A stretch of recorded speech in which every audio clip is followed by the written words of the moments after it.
Hello, hello, hello, and welcome to the Healing Loudly page. I am Coach Paula, and today we are going to talk about what I like to call parallel parenting with a narcissistic partner, ex partner, or parent.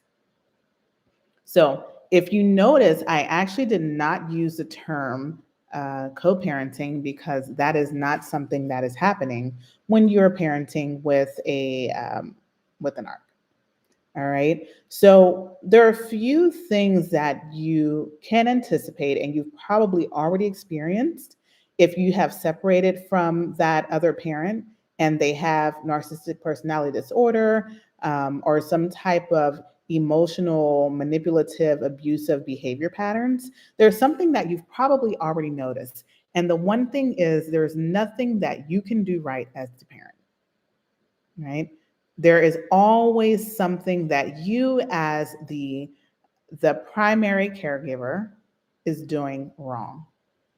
And one of the hardest things for me was to figure out and to learn how not to take things personally, even though it's such a personal thing that you're talking about.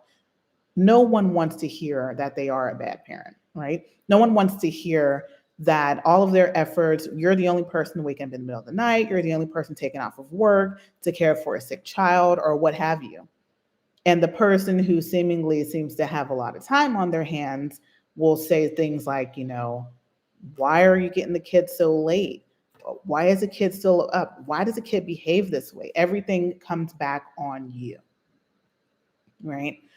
One of the things that I've learned during this process that has helped me is to shut it down and not allow a space for that person to even get to me, right? So, how do you do that? In my case, I have a very, very young child. My child is 3. So, I have to facilitate a lot of the phone calls.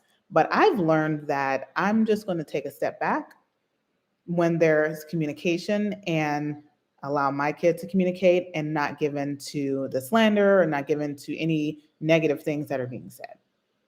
Now, that is not an easy thing to do. It's actually very, very difficult. But I have really learned how to protect my energy. And I'm learning, continuously learning how to protect my energy. Sometimes I have to check myself. Sometimes I give in and I come back and say things that I probably shouldn't say, but I am learning that this is not my problem. This is a reflection. This is deflecting, right? This is someone else putting their own insecurities onto me, and I do not need to take that personally.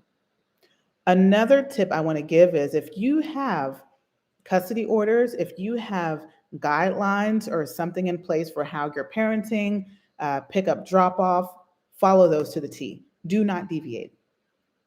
Do not deviate because that other person is seemingly being nicer today.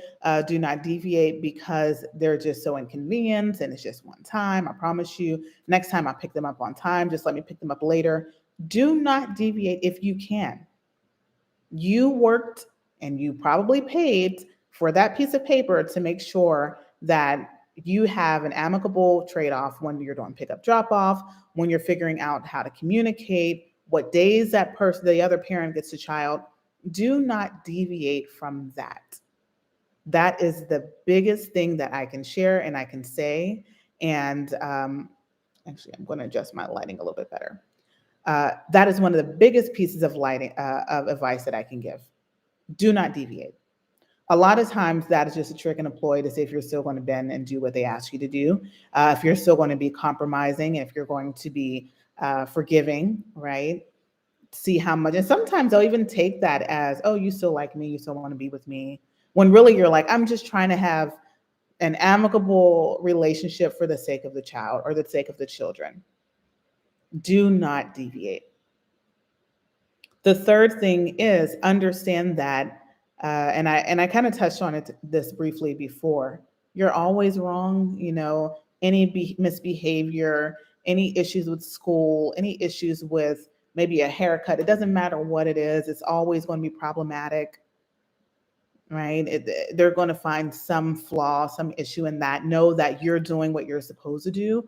More than likely, you're doing the best that you can do, and more than likely, you're the only person doing it. So who cares what they feel? Who cares what they think? You are being a great parent, and you have to remind yourself of that. It's already difficult parenting with both parents in a home, with healthy parents in the home. It's difficult, right? Kids are very unpredictable. So do not sit and think that you have to take any blame for actively trying to be a great parent. More than likely, when you were in that relationship, there was nothing that you could do right. And guess what? Now that you're out of it, there's still nothing that you can do right. Unfortunately, the children are used as a vehicle. They're used as a vehicle oftentimes to continue to manipulate, to continue to control from afar. It's very unfortunate. It's very sick. But staying one step ahead and understanding where that's coming from and that you're not obligated in any way to bend, right? As long as it's in the best interest of the child, keep that in mind, right? Another thing to do, and this is another thing to be mindful of, this is something I've spoken, I'll be transparent and say I've spoken with my therapist about, I've spoken to friends about. You cannot control the relationship that your child has with their other parent. You can't control that. And a lot of times, if you have another parent who's not active, who's not often involved, it can make you feel guilty. I felt that, and you kind of feel like, is there what, I'm so sorry that I've created this space for you where you don't have both parents in the home and both active parents. Understand you cannot control the relationship that they have with that other parent. All you can do is it be the best parent that you can be for your child, and you can only control yourself and your relationship with them, but you cannot control the other parent's relationship. You can't make them want to call them more. You can't make them want to see them more. They will figure out who that parent is on their own. You don't need to help them. And I think for me, that's difficult. I know for a lot of you, that's probably very difficult, but it is the reality, and it'll save you a lot of stress and a lot of anguish if you recognize that you cannot control that. The holidays have just passed, and I know for many of us, it can be a very difficult time, especially when you have small children or even older children. It can be difficult, right?